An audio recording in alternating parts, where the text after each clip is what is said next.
nace aquí en la Ciudad de México. ¿Cuándo nace, maestra? Yo nací el 29 de marzo de 1957. Creo que ese año se cayó el ángel de la independencia. Sí, unos meses después. Sí. De hecho, mi papá era costarricense y mi mamá mexicana. ¿Cómo se llama su papá y su mamá?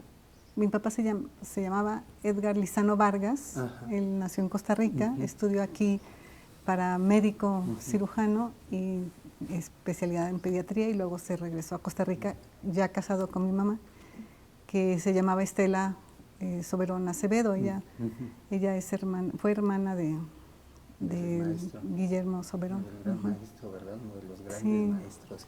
Muy comparable con, valga las distancias, pero con Justo Sierra. Son grandes formadores y grandes educadores de todo el país, ¿no? Pues forjadores de instituciones. Sí, de instituciones. Bueno, nace aquí en la Ciudad de México. ¿Dónde vive? ¿En qué colonia vive, maestra? Bueno, vivíamos en Costa Rica. De hecho, mi mamá se vino a México y nacimos sus hijos, cada uno en México, pero luego nos regresamos a vivir en San José de Costa Rica. Y ahí viví toda mi infancia. Hasta los 14 años nos vinimos toda la familia a vivir a México. Ahí estudié la primaria y la secundaria. Ahí estudié primaria y secundaria, sí. Y allí en Costa Rica, la doctora Lizano, ¿qué hacía? ¿Cuáles eran sus juegos de niña? ¿A qué se dedicaba? Yo creo que tuvimos una infancia muy feliz. Costa Rica en esa época era un lugar San José era un lugar muy pequeño, y yo recuerdo que jugábamos en las calles, que yo me salía por toda la colonia, lejos de mi casa, y regresábamos con toda libertad. Nos salíamos a andar en bicicleta, nos salíamos a ver amigos. Traía yo todas las rodillas raspadas de las caídas. Como dicen ahí, la pura vida, ¿verdad? Sí, era un lugar muy famoso. Pura vida. Sí. Y es curioso, porque, bueno, yo estuve ahí en la primaria, en una escuela... ¿Cómo se llamaba? ¿Cómo se llama la primaria? La primaria, no sé si todavía, creo que todavía existe, se llama la Escuela Angloamericana.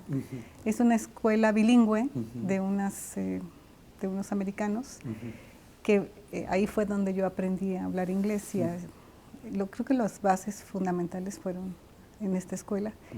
Y después fui a una secundaria que se llamaba el Colegio San Clair, que también todavía existe. Y los amigos de la primaria y secundaria, curiosamente, siguen en contacto. Y pues todavía nos recordamos con mucho cariño. El problema es que tengo un WhatsApp del grupo que cada rato manda mensajes. Sí, esa es la hora. Pero es bonito escuchar de ellos después de tantísimos años. Y saber de ellos, ¿no? Saber de ellos, sí. A lo mejor no que están haciendo, pero que ahí están, y que de alguna manera son las referencias y la pertenencia. Ese es un grupo de pertenencia, maestra. Sí, es un grupo interesante, y ellos se han reunido. No me ha tocado a mí reunirme. Yo he regresado a Costa Rica después, porque tenemos familia de parte de mi papá allá. Pero bueno, la próxima reunión de los 50 años de haber salido tendré que asistir. En ese tiempo, la niña Susana, ¿qué le gustaba jugar en esos momentos? Aparte de las escondidillas, salir en bicicleta y todo esto, pero me imagino que tendría gustos, como todos tenemos gustos propios, ¿no? Pues sí, yo leía mucho, pero leía las novelas de misterio que le gustaban mucho a mi mamá. De Agatha Christie, de todo lo que Perry Mason, o sea, de todo lo que mi mamá compraba yo lo leía, todo lo que caía en mis manos lo leía. Pero también salía mucho a jugar con mis hermanos y con mis amigos. Pero creo que sí leía más que mis otros amigos. Era ya un gusto, ¿no? Un gusto que no se me ha quitado, es una pasión por la lectura. Lo que pasa es que la lectura dice, no me acuerdo si es Jack London o alguien que dice que la lectura es la vagancia más placentera que existe.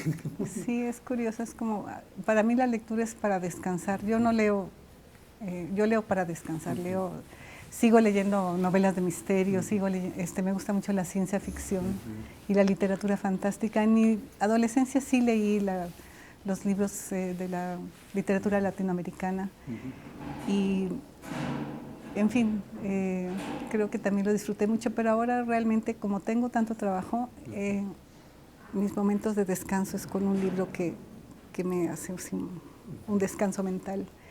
Y ese tipo de literatura fantástica donde no hay los problemas del mundo actual, realmente es muy, muy bonito. No, y además es una imagen es una imagen al poder de la mente. La literatura fantástica te lleva a otros mundos, a otros tiempos, a otros estados, a otros tiempos. Hay un libro muy bonito de Jack London que se llama El vagabundo de las estrellas, que es un tipo que está encerrado en una cárcel, es un agrónomo, y que va por el tiempo, o sea, se desprende de su cuerpo, su mente, y va desde el origen de la existencia humana hasta todos lados. Se empieza a imaginar. Muy bonito el libro. Sí, bueno, ese no lo conozco en particular, pero pues leía, me gustan mucho los clásicos, así como de Arthur C. Clarke o Ray Bradbury, de Crónicas Marcianas.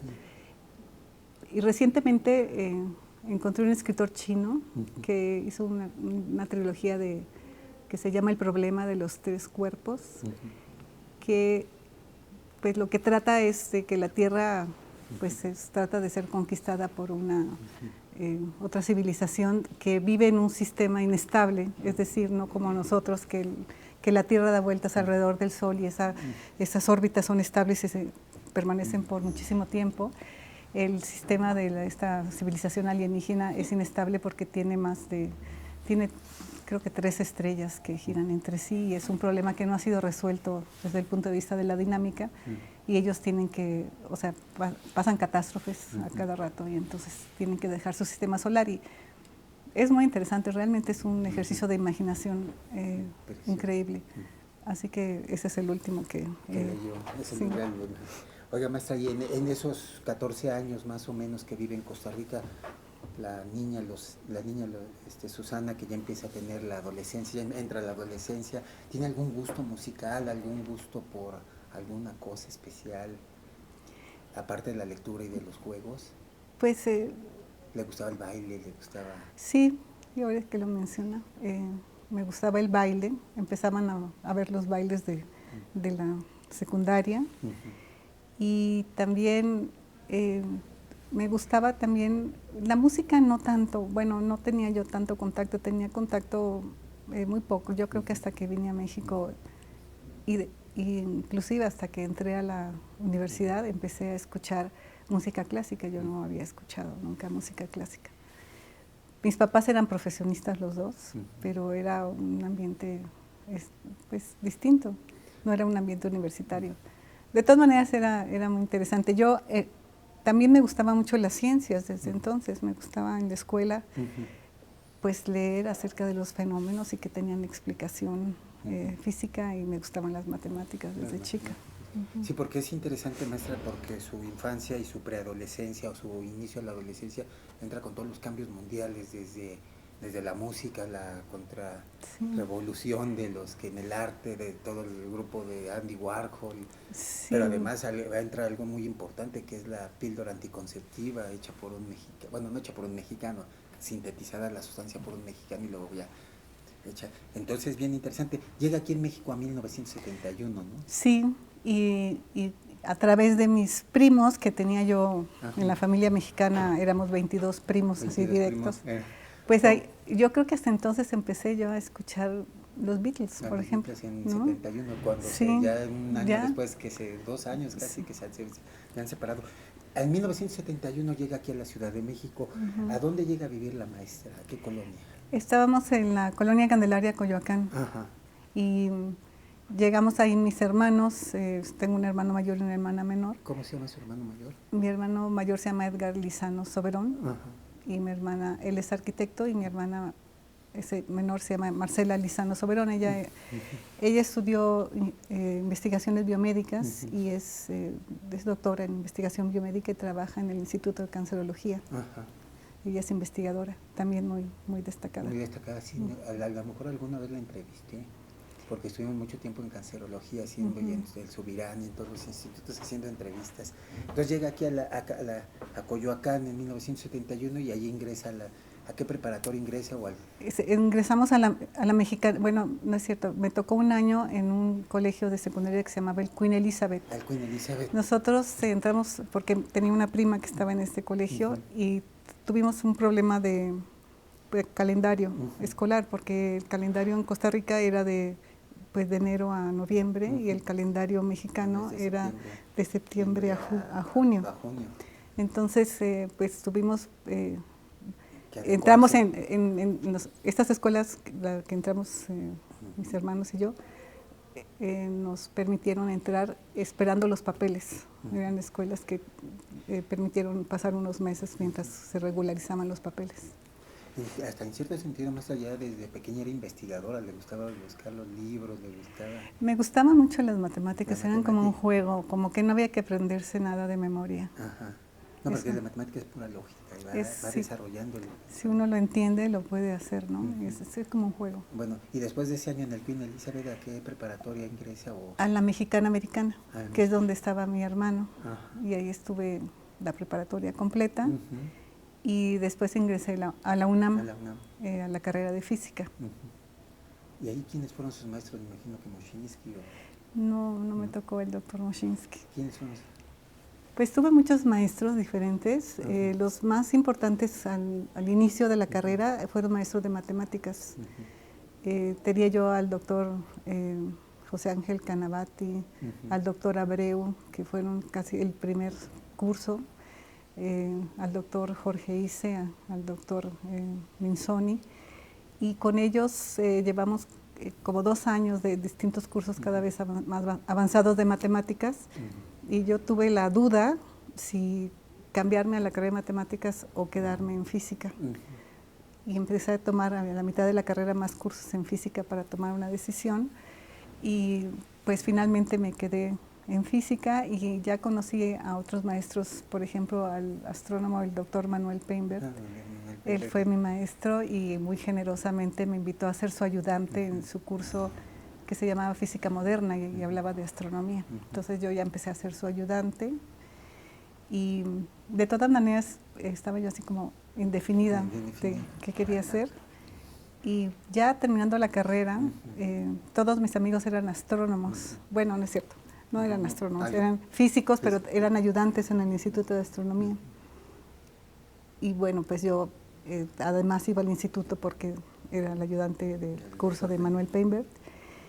Y entonces, pues estaba yo casi graduándome, haciendo una tesis en un estado sólido, es una área de la física distinta, cuando llevé un curso con el doctor Jorge Cantó, del medio que hay entre las estrellas. Es un gas que hay entre las estrellas y el gas se ve y además este gas es parte de lo que es material con el que se forman nuevas estrellas y cuando una estrella explota, choca contra ese medio interestelar.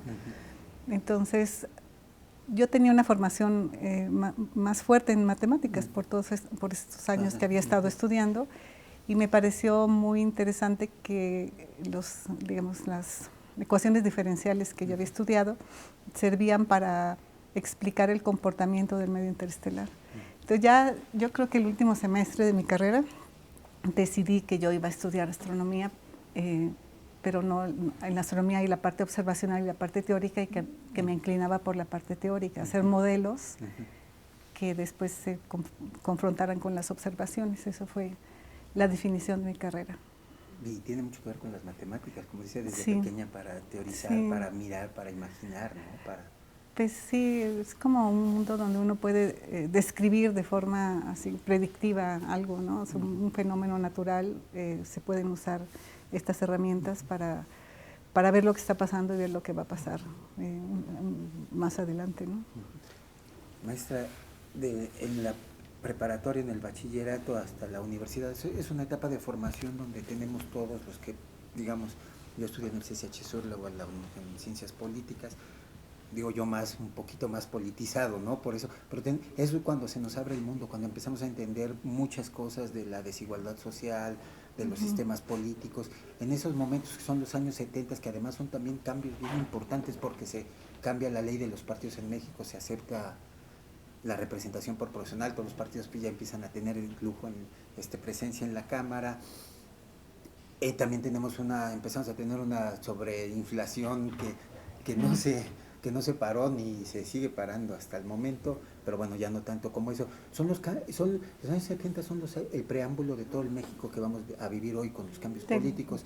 Ahí la maestra Susana, qué era lo que hacía, aparte de sus estudios, en las cuestiones sociales, políticas, si tenía alguna? Yo tuve más contacto así con el mundo, digamos, el México real, ¿no? Yo creo que entrando a la universidad. La Universidad Nacional Autónoma de México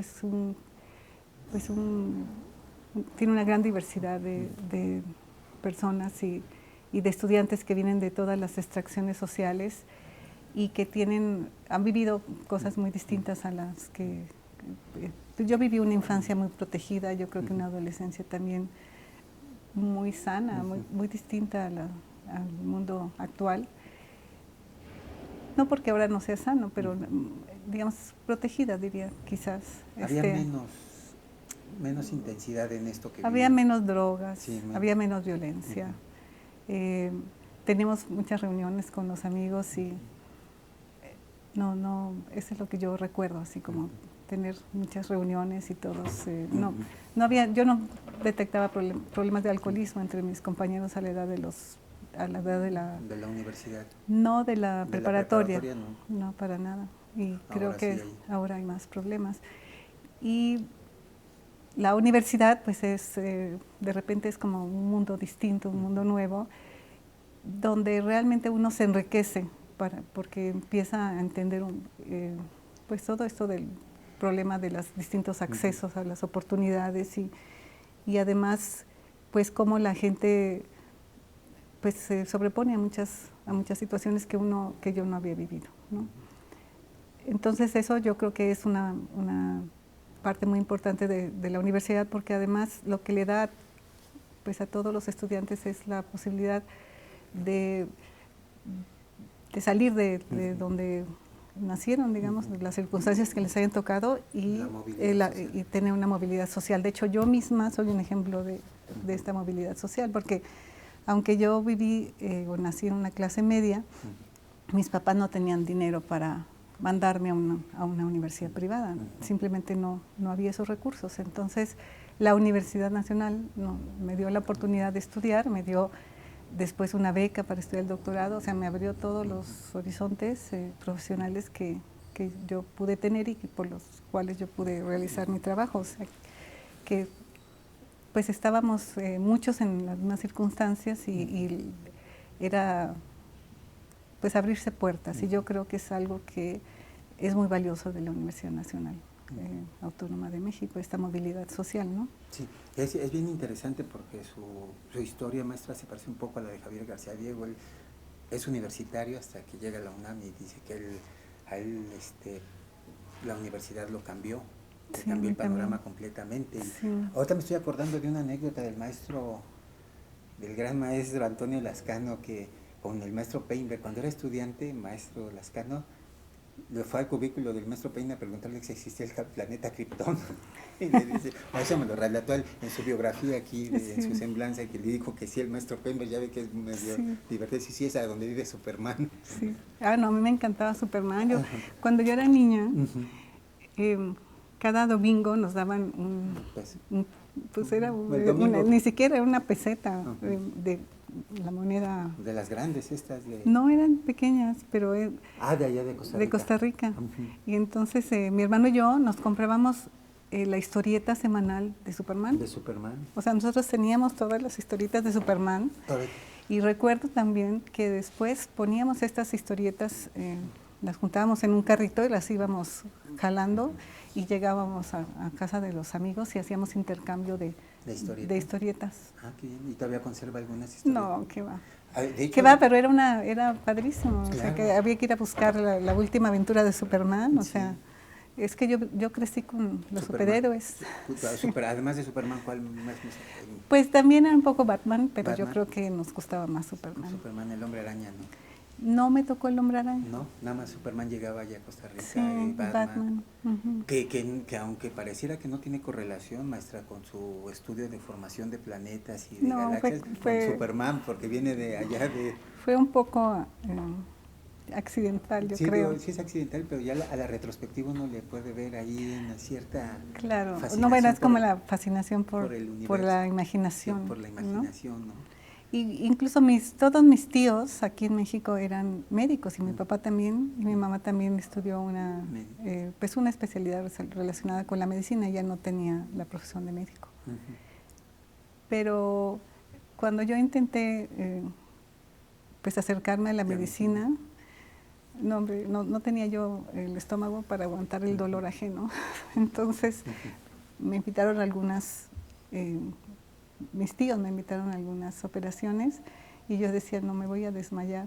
Y me decían, no hagas un escándalo aquí, pórtate, compórtate. Entonces decidí que eso no podía ser mi actividad, ¿no? Pero ya a la hora de decidir la profesión en física, yo pensé cuando entré a física que quería hacer algo aplicado. De hecho, yo fui becaria en el Instituto de Ingeniería y después hice la tesis en lo que es ahora el Instituto de Investigación en Materiales. Pero no acababa de encontrar algo que me gustara hasta que encontré pues campo del medio interestelar y de utilizar los modelos matemáticos para hacer predicciones.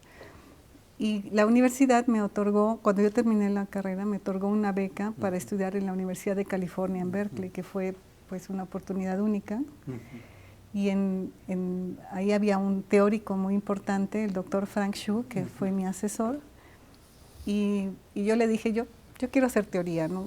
O sea, no sé en qué área de astronomía, pero quiero hacer teoría. Y él me dijo que le interesaba el proceso de la formación de las estrellas, que en esa época no estaba muy sistematizado. O sea, es un proceso fundamental porque, digamos, las estrellas son los bloques constructores del universo visible y las galaxias se forman de estrellas y todo está formado de estrellas, ¿no? Entonces, entender cómo evoluciona el universo es cómo evolucionan las galaxias, cómo nacen las estrellas, cómo se acaba el material para formar estrellas.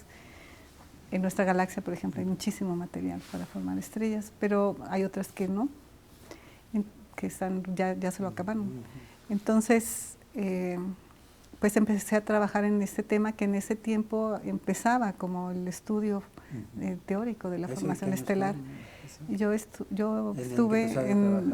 empecé en el 1982, o sea, ya hace más de 30 y tantos años. Bueno, termina la universidad y se va a hacer esto. ¿A dónde hace sus estudios de posgrado, maestra? En la Universidad de California en Berkeley hice la maestría y el doctorado. Ahí hizo los dos. ¿De esos de qué año a qué año fue más o menos? Estuve ahí del 82 al 88. Al 88 ahí trabajando y estudiando. Sí. Y regresa a México. Regresé por un año, pero después salí a hacer un postdoctorado. En el 90 me fui, un poco más de un año, al Observatorio de Astrofísico en Arcetri, en Florencia, en Italia, que también fue una experiencia muy, muy interesante. Yo conocía, digamos, la comunidad de formación estelar que había en Estados Unidos y este fue el contacto con la comunidad europea. Y ahí pues conocí amigos que hasta hoy en día colaboramos y pues fue realmente muy inspirador. El observatorio de Arcetri está en una colina al sur de Florencia y uno puede ir caminando a lo que era la casa donde se exiliaron a Galileo. Está en las colinas de Arcetri y esa casa hoy en esa época que yo estuve estaba como en ruinas, pero ya la rescataron y la usan para hacer pequeños congresos ahí. Pero realmente es un lugar así como de historia. Maravilloso, maravilloso. ¿No? Y de inspirador, ¿no? Porque inspirador. Aquí estuvo el que dijo aquella frase célebre, y sin embargo se mueve, ¿no? Y sin embargo se mueve. No sé si sea tan exacta, pero... Pues dicen que lo dijo. Pues dicen que lo dijo, pero bueno, de todos modos pero además de que es una frase fabulosa, es una presencia de cambio y de revolución, sí, ¿no? Y de revolución científica. Sí. Sí. Entonces regresa a México en el 91. Al Instituto de Astronomía de la UNAM. Yo fui muy afortunada porque en esa época si uno regresaba exitosamente con un doctorado, pues encontraba un trabajo. Pero todavía trabajo, ahora ya es más complicado. Ahora es más complicado. Yo creo que es importante que los doctores en distintas áreas, desde astronomía, todas las ciencias, pues cada vez se incorporen no solamente a la academia, sino también a la industria, como ocurre en los países desarrollados, porque yo creo que la gente doctorada tiene una mente, está formada, está entrenada su mente a resolver problemas, y en esa época pues solamente pensábamos en regresar a la academia, y yo creo que hoy en día se tienen que diversificar las opciones. Entonces yo regresé al Instituto de Astronomía de la UNAM y estuve ahí algunos años, pero se empezó a gestar como un movimiento de crear un nuevo polo de desarrollo de la UNAM, y se contemplaron varias posibilidades y finalmente se eligió Morelia. Entonces un grupo de nosotros nos fuimos a Morelia con el doctor Luis Rodríguez, sí, que también es miembro del Colegio Nacional. El gran Luis Rodríguez, que quien lo viera, ¿verdad? Así de grandote. Y también él tiene muy padre su historia de vida, ¿eh? Pues es un personaje, es una persona muy humana y al mismo tiempo un gran científico mexicano. Es uno de los... Él es pues el líder que nos guió cuando nos fuimos a Morelia a establecer el nuevo campus, junto con un grupo de ecólogos y un grupo de matemáticos que ya estaban allá, por cierto. Y bueno, pues fueron de ahí 20 años de trabajo para establecer este nuevo polo de desarrollo y para que se consolidara el grupo de astronomía, que nosotros pasamos de ser una unidad del Instituto de Astronomía de la UNAM a un centro, que es el primer paso, un centro independiente. Y a mí me tocó ser, primero el doctor Luis Rodríguez fue el director, y después yo fui directora del centro, y me tocó promover la transformación, impulsarla para hacer un instituto.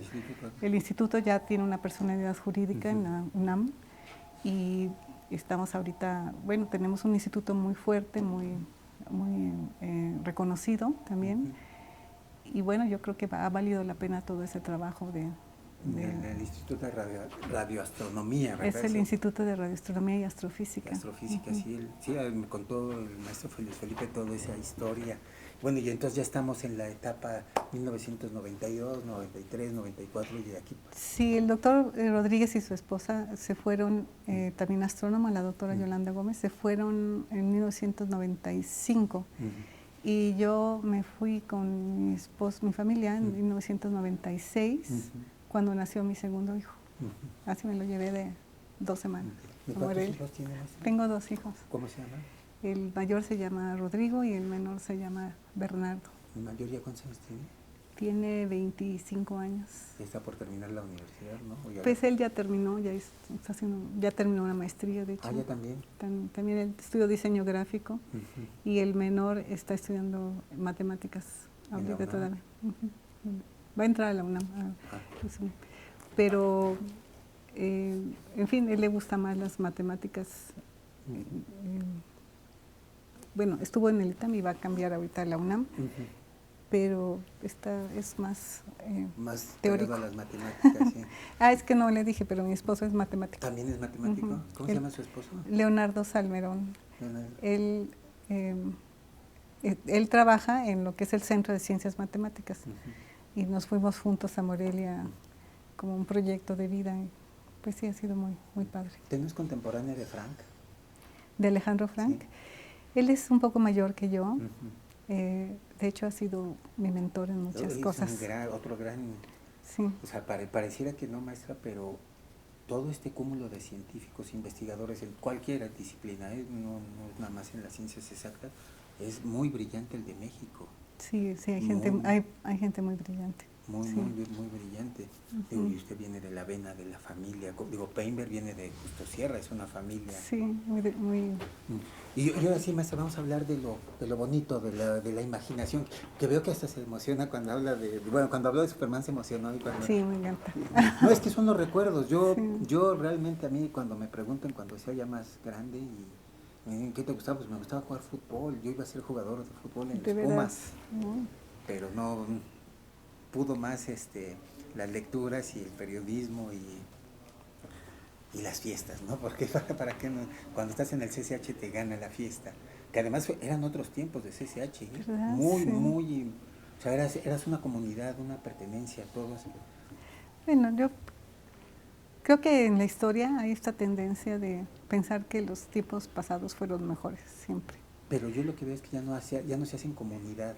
O sea, nosotros hacíamos comunidad porque teníamos contacto físico, digo, no físico en el de estar en el día, en el hablar todo el día y en estar y contarte los problemas y que mi mamá no me dio dinero para irme a Reino Aventura, ¿no? Por decir algo en eso. Esos eran nuestros problemas, ¿no?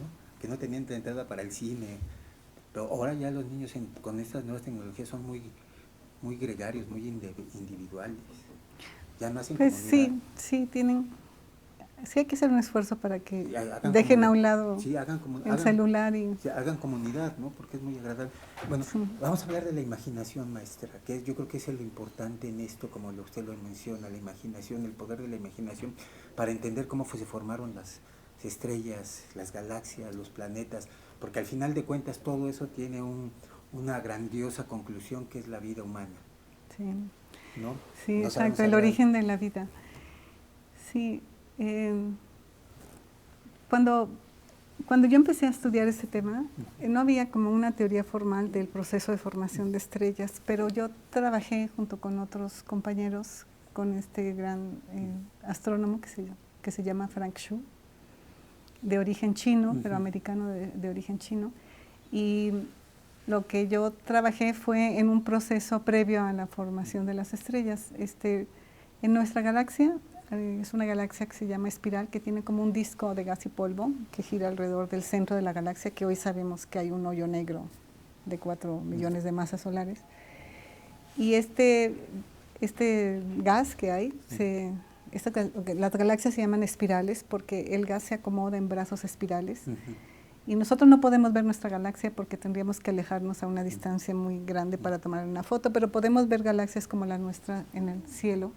Y estos brazos espirales están delineados por regiones muy brillantes que se observan fácilmente en longitudes de onda ópticas y de radio, que son regiones ionizadas por estrellas masivas jóvenes. Cuando digo masivas es como 20 veces la masa del Sol. Sí. Son estrellas muy luminosas que tienen mucha energía, que ionizan el gas alrededor, y eso se ven como perlas en un collar a lo largo de los brazos espirales. Estas regiones pues lo que indican son en dónde se están formando nuevas estrellas. Entonces el proceso, cómo este gas se va acumulando y condensando en regiones densas y cómo después estas regiones densas se van a colapsar hacia el centro para formar una estrella o un grupo de estrellas, eso fue lo que yo hice para mi tesis doctoral. Pero de ahí se siguen muchos procesos, porque las estrellas jóvenes nacen con un disco de gas y polvo alrededor. Estos discos se llaman protoplanetarios porque van a dar origen a sistemas planetarios como nuestro sistema solar. Y se observan, hoy en día hay imágenes, es increíble, estamos viviendo una época de oro para la formación estelar, porque hay un telescopio muy reciente que empezó a operar en 2015 en el desierto de Atacama, que logra obtener imágenes de estos discos pues con una precisión muy buena. Quiere decir que se notan los detalles, ¿no? Y en estos discos que se están obteniendo, en estas imágenes, que el doctor Luis Rodríguez fue uno de los pioneros para obtener las imágenes de los discos, aunque todo el mundo pensaba, como Laplace ya decía, bueno, si todos los planetas se mueven en un plano, pues quiere decir que tienen un origen común. Pero una imagen es algo muy reciente. Quiere decir, las primeras imágenes de los discos se obtuvieron en la última década del siglo pasado. Y hoy en día se encuentran que estos discos de gas y polvo tienen brechas, que se cree que muchas de ellas, no todas, fueron formadas o se están formando por planetas que se están formando en este momento alrededor de las estrellas. Cuando digo en este momento, pues quiere decir en los últimos, no sé, déjeme hacer cuentas, pero hay que pensar que la luz tarda en llegar a nosotros, ¿no? Entonces, si una región estelar está a 450 años luz, quiere decir que hoy en día, me refiero en los últimos 500 años, ¿no? O sea, la luz que nos llega es un poco vieja. Pero hay que ponerle años luz porque 500 años no es... No, claro, pero la distancia es como 500 años luz, entonces la luz tardó 500 años en llegar a nosotros. Entonces esa luz no es de ayer, pero es muy reciente. En la vida del universo 500 años no es nada, ¿no? Ahorita tenemos 13,000 o 14,000 años. Millones. 14,000 millones. Sí, millones de años luz. Sí. Entonces, pues el universo es muy, la vida del universo es muy larga comparada con estos tiempos tan pequeños. Total, que estamos viendo el nacimiento en este momento, le llamamos en este momento, pero de las estrellas, y del el nacimiento de sistemas planetarios. Y este tema, bueno, cuando yo empecé como a la escala de las nubes, cómo se van formando regiones densas en estas nubes, luego cómo se van colapsando, luego cómo se forman los discos protoplanetarios, y entonces al mismo tiempo empiezan a surgir esta información de cómo, ya tenemos imágenes, ya sabemos cómo, pues vamos a averiguar qué condiciones tienen los discos, cómo se forman los sistemas planetarios. Bueno, hoy en día este campo es un campo muy importante, tan es así que se están estudiando no solamente los discos, sino los exoplanetas. Si ustedes saben que hay hoy en día detectados más de 4,000 exoplanetas con distintas técnicas. Estos exoplanetas que se detectan es una etapa como posterior a la de los discos protoplanetarios, aunque se han detectado también planetas que se están dando vueltas alrededor dentro de un disco planetas bebés. Planetas bebés. Y lo que se está buscando ahora son planetas que sean como la Tierra, es decir, que sean sólidos, no planetas como gaseosos como Júpiter, Saturno, Urano, sino planetas que sean rocosos. Y no solamente eso, sino que no estén ni muy cerca de la estrella para que no sean muy calientes, ni muy lejos para que sean muy fríos, sino planetas que estén en regiones que le llaman la zona de vida, la zona habitable, donde el agua puede estar en estado líquido. Y se han encontrado varios de estos exoplanetas, no necesariamente gemelos de la Tierra, porque todavía no se sabe, pero estamos a punto de empezar a estudiar las atmósferas de estos exoplanetas y buscar señales, moléculas que indiquen alguna actividad biológica. Realmente es algo fascinante, ¿no? Porque entonces ya estamos llegando a tener un contacto con estudiar el origen de la vida en estos exoplanetas, como estudia el doctor Antonio Lascano.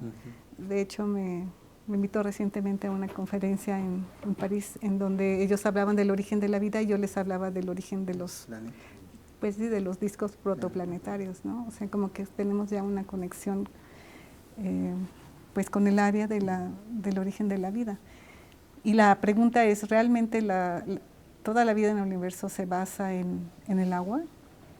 ¿O se basa en el carbono, hidrógeno, oxígeno, nitrógeno? ¿O hay otra forma de vida, ¿no? Hay instituciones completas en Estados Unidos que se dedican a solamente pensar cómo podrían tener otro tipo de biología. Yo creo que es algo muy emocionante. Sí, porque sería muy un poco reduccionista pensar que la forma de vida tiene que ser como la de nosotros, ¿no? Sí, no, porque sí. se puede alimentar de otras cosas. A lo mejor el oxígeno puede ser venenoso para alguien en otro planeta, ¿no? Pues claro, o sea, hay que imaginarse que otras posibles reacciones pueden dar pues sustento o sea, primero hay que como que definir la vida, que es un ser vivo, ¿no? Que se replica, que es resistente, que tiene varias características, y luego pues las leyes de la química y la física son universales, entonces tiene que ser, no puede ser una vida basada, por ejemplo, en un gas inerte, tiene que ser algo reactivo que permita reacciones químicas. En fin, es todo un campo muy grande, pero yo creo que muy apasionante, realmente muy, muy interesante. Entonces, yo creo que lo importante es que uno trabaje en un área pues que sea así, que sea una pasión. Eso es un privilegio poder trabajar en un trabajo que uno considera apasionante. Sí, porque además, maestra, esto lo que me está contando tiene que ver mucho con la filosofía, con la existencia humana. Sí, claro, si llegaran a encontrar, porque además si llegaran a encontrar vida en otros planetas, o sea, habría que demostrar, por ejemplo, que estos bioseñales, que estas bioseñales realmente no son causadas por otros procesos, ¿no? Pero realmente sí revolucionaría la filosofía, tendría un impacto en la filosofía, en la biología, pues hasta en las religiones, porque pues lo que sí sabemos es que hay miles de millones de estrellas en el universo y que el proceso de formación de las estrellas pues implica que hay se forma un disco alrededor de este material que gira, porque el material que las forma tiene este giro, y entonces las estrellas que nacen van a tener discos y esos discos van a dar origen a planetas y pues muchos de ellos estarán en zonas habitables, tendrán las condiciones adecuadas, entonces es probable que haya algún tipo de vida, no necesariamente como la nuestra. Y eso nos lleva a otra cosa que yo creo que es importante reflexionar. No es que nuestro planeta es muy especial, o sea, tiene las condiciones que permiten al ser humano estar vivo. Tiene agua, tiene oxígeno, tiene una temperatura adecuada, aunque tenemos estos problemas del calentamiento global. Pero o sea, eso es lo que este planeta es frágil, ¿no? Sabemos que es frágil y que no lo encontramos reproducido en todos los exoplanetas. Las condiciones del planeta Tierra no se reproducen de manera automática alrededor de todas las estrellas. Hay otras condiciones, pero hay que pensar que esas otras condiciones no les funcionan al ser humano. Razón de más para cuidar este planeta, ¿no? ¿Es posible que haya otras civilizaciones? Sí, es posible. No, pues se están buscando, pero a lo mejor son muy diferentes a la nuestra, ¿no? En este libro que le comenté al principio, ven al universo como amenazante, como que las civilizaciones se tienen miedo entre sí, de que una vaya a predominar y a arrasar con las demás. ¿Quién sabe si eso es cierto o no? Que tendrá mucho que ver con lo que siempre ha marcado la filosofía, el miedo a lo desconocido, ¿no? Sí, no todo el mundo piensa que es amigable el universo, ¿no? Pero lo que sí es cierto es que las distancias son tan grandes, pues que se requeriría así una tecnología muy avanzada para explorar, ¿no? Alrededor. Y bueno, pues lo que sería interesante sería tan solo saber que hay otras formas de vida. Digo, hay una fórmula matemática, ¿no? Que dice que puede, la ley de Drake, creo. De Drake, sí. Que pone la probabilidad de encontrar una forma de vida. Ahora, si las quiere uno igual a la nuestra, pues es más pequeña. Pero, pues sí, lo que él pone son varias condiciones que juntas darían origen a una forma de vida. Y eso volvemos a lo mismo, maestra, la imaginación. Imagínense que, o sea, hay que imaginar cómo pueden imaginar tanto, ¿no? Para crear una fórmula matemática no es nada más poner las variables, ¿no? Sino imaginarla, pensarla, quitar todo esto, ¿no? Sí, eso tiene que ver con el mismo trabajo que, pues, que desarrolla cada especialidad, yo creo. A mí una vez me comentaron, y yo creo en eso, que la imaginación y la pasión tienen una palabra: disciplina. Porque la imaginación y la pasión te llevan a estar ahí todo el día, toda la noche, o sea, se transforman en disciplina, para lo que cada quien sea, ¿no? Claro, no, yo creo que es una fortuna encontrar una pasión para la vida, que es lo que uno le gusta hacer y seguirla y hacer el mejor trabajo posible en lo que uno elija, pero sí es un privilegio. Maestra, ¿cómo definiría al universo, a esta formación de estrellas, de planetas, de galaxias, de todo esto, desde su amplio o desde su profunda conocimiento de las novelas de misterio? ¿Cómo definiría el universo? Es el gran misterio.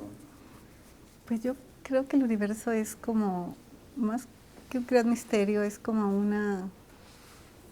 la naturaleza, lo que quiere el ser humano es tratar de comprender la naturaleza, igual que tratamos de comprender el universo, por qué ocurren los fenómenos que observamos, o sea, de dónde vino el universo, hacia dónde va el universo. O sea, todas esas preguntas pues son parte de la naturaleza humana. O sea, el ser humano ha visto el cielo desde que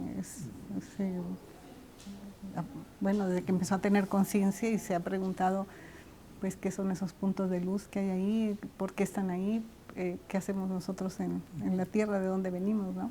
Todas estas, yo creo que esta yo no lo vería como un gran misterio, más bien como pues una oportunidad de estudiar o de entender. El universo el universo está ahí para tratar de entender. O sea, el ser humano pues hace muchas cosas, pero en particular pues trata de entender cómo es el universo, cómo es la naturaleza. Lo más cercano quizá es para mejorar la vida del hombre y lo más lejano es como para entender el origen, nuestros orígenes. Así es. Le voy a hacer unas preguntas, maestra. Hoy de música, ¿qué le gusta?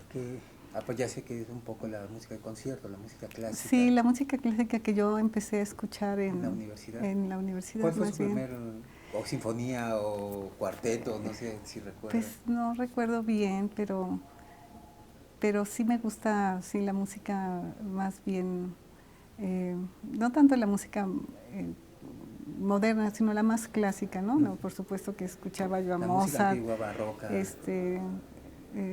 La música barroca es muy bonita, me acuerdo que, pero también la música de sinfonías, o sea, sí, me tocó escuchar en la sala del Nezahualcóyotl la Beethoven y a todos estos grandes compositores, pues quizá porque llegué tarde a escuchar la música clásica, me cuesta un poco más la música más moderna, más contemporánea, sí. Más aunque me gusta mucho el jazz, sí. El jazz, sí. Y el jazz tiene mucho de música contemporánea, sí. La improvisación, los cambios de ritmo. Eso también lo empecé a escuchar. Pero además el jazz son matemáticas muy, Miles Davis y John Coltrane hacen teorías matemáticas sobre su música. No y sabía hay algunos discos donde ponen matemáticas.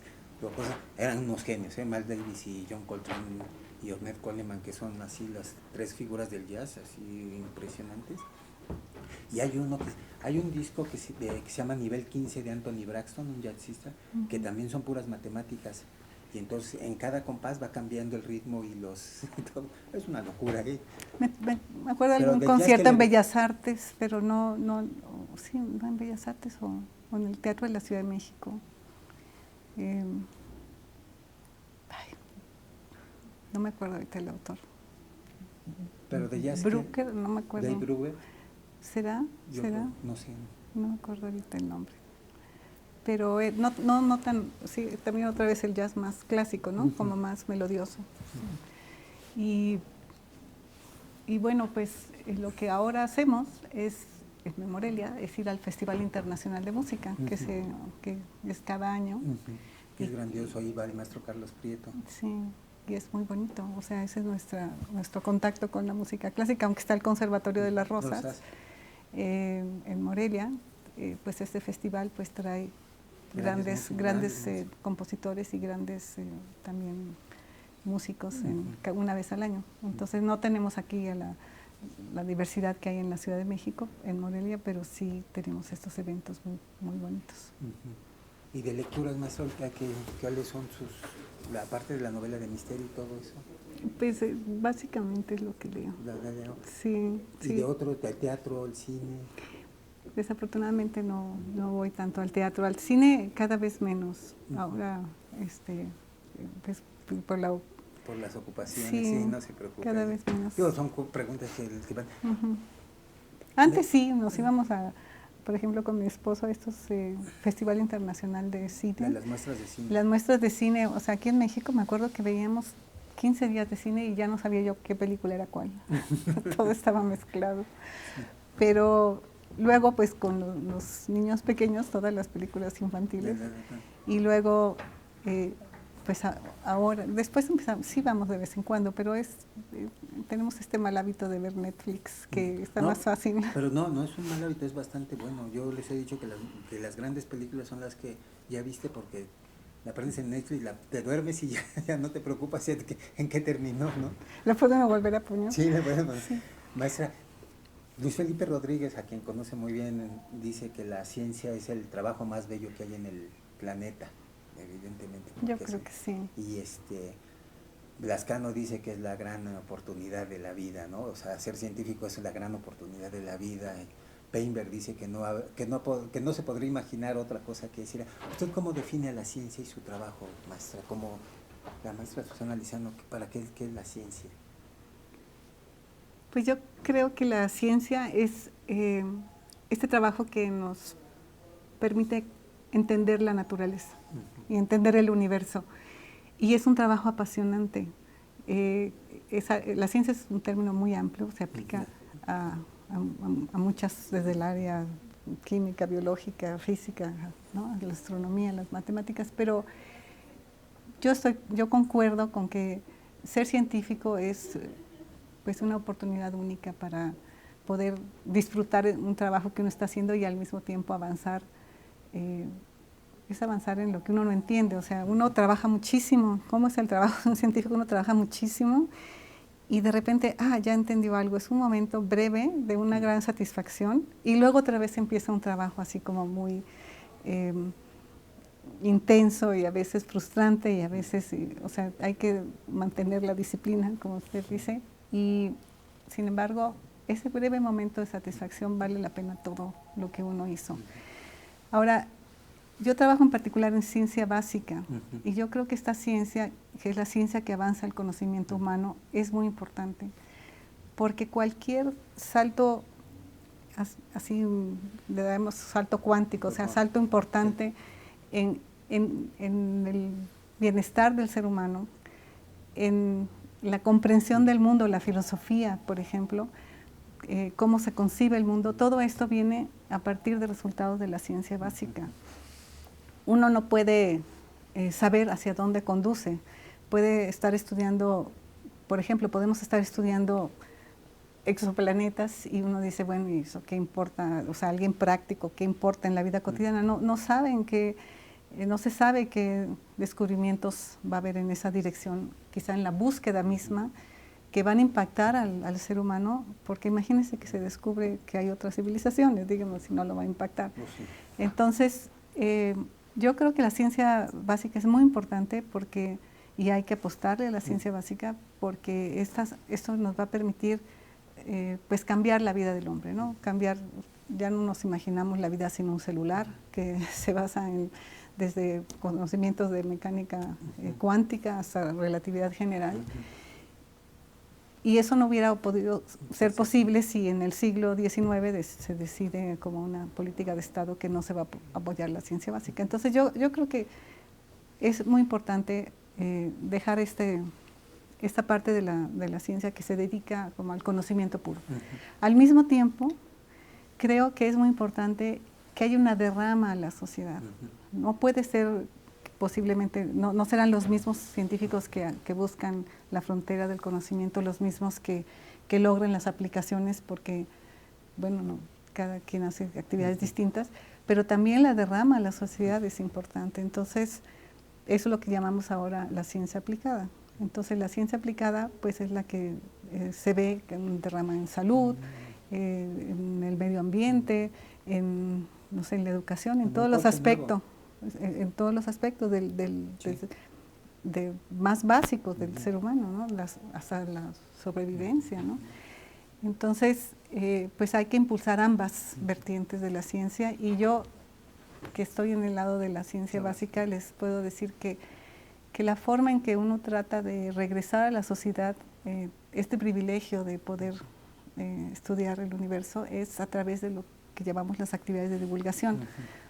Porque en esas actividades uno le platica a los jóvenes, a los niños, a los adultos, pues todas las cosas que uno aprende sobre el universo y trata de motivar especialmente las vocaciones de jóvenes que no saben hacia dónde van a ir y puede hacer que alguna de estas pláticas les abra horizonte. No todos van a ser astrónomos, pero van a ser ingenieros en computación, van a ser ingenieros en distintas áreas y van a poder definir su vocación a través de de tener contacto con esta forma de divulgar la ciencia, ¿no?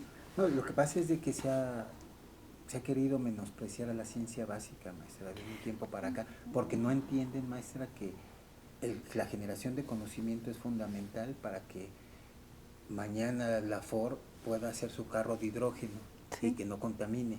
No va a salir así porque la armadora dijo, ya encontré la pila, no es cierto. ¿No? O sea, y lo que está haciendo el maestro Luis Herrera Estrella, el del Angevio, que se tuvo que ir de México porque lo están acusando de transgénicos. No está haciendo transgénicos, es que no entienden que lo que está haciendo es hacer las plantas más resistentes con sin insecticidas ni bactericidas.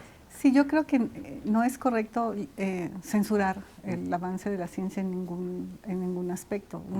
Es válido que un gobierno quiera decida apoyar unas áreas más que otras áreas, pero el conocimiento básico no se debe censurar porque no sabemos qué soluciones va a dar inesperadas, ¿no? Eso es lo que yo Sí, coincido totalmente. Ahora, en un país de tantas necesidades como es México, es tentador decir que mejor vamos a hacer nada más lo aplicado, ¿verdad? Pero eso es una limitación muy grande. Hay un documento que te llaman un white paper, que es como un documento de intención del gobierno de Sudáfrica en la época de Mandela. De lo que en ese entonces, bueno, en ese país era su consejo de ciencia, ¿no? Yo creo que el gobierno de Mandela pues fue un cambio social muy importante de Sudáfrica y además en condiciones difíciles económicamente. Sin embargo, en este documento, ellos dicen que es muy importante apostarle a la ciencia básica y es muy importante que la ciencia básica también ellos entendían que es parte de la cultura de un país. Y decían algo que no se los voy a decir exactamente, pero que yo creo que es muy importante que todo el mundo lo piense, y es que si no se le apuesta a la ciencia básica en el aspecto más general y a la cultura igual, entonces ellos decían que su país iba a ser un país de segunda, siempre preocupado solamente de vestirse y de alimentarse. O sea, dejaba a un lado el espíritu humano.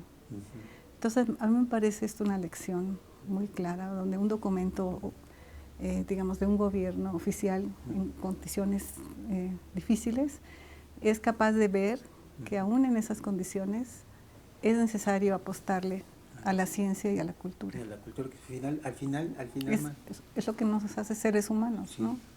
Y que nos reconforta. Bueno, y que nos da o sea, nosotros necesitamos vestirnos y necesitamos alimentarnos, obviamente, pero el ser humano es más que eso. Y yo creo que nos hace seres humanos. El conocimiento y la cultura. Pero sí, nada, ya con esto, maestra. Muchas gracias. Muy agradable plática.